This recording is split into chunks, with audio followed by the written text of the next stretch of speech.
Hey everyone, welcome to Hero Solve Dev. I'm Emin and today I'm going to show you how to validate a login form using HTML and JavaScript. Whether you're just starting out or need a refresher, this video will walk you through every step. If that sounds useful, make sure to like and subscribe and let's get started. Form validation is essential to make sure users enter the correct data before submitting any form on a website, whether it's a login form, sign up, or contact form. Let's start with a simple HTML form. We will create a form with fields like email and password.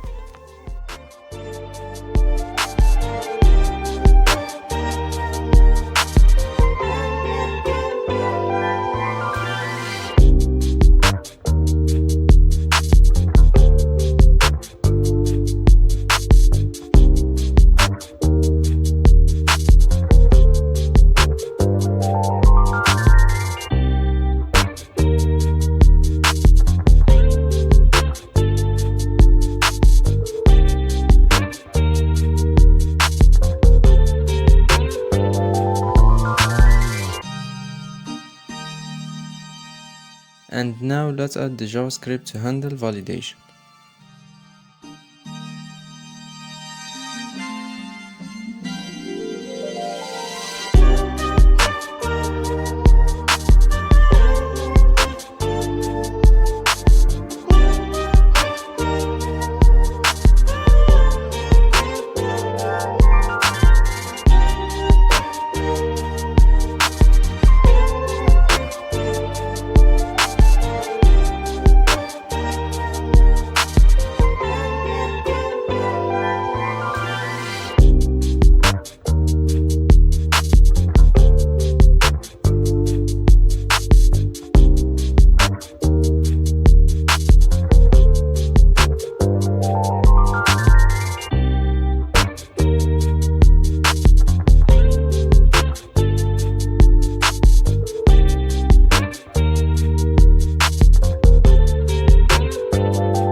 That's it. You now know how to validate form with JavaScript. If this helps you, please like and subscribe to support the channel. More tutorials coming soon. Goodbye.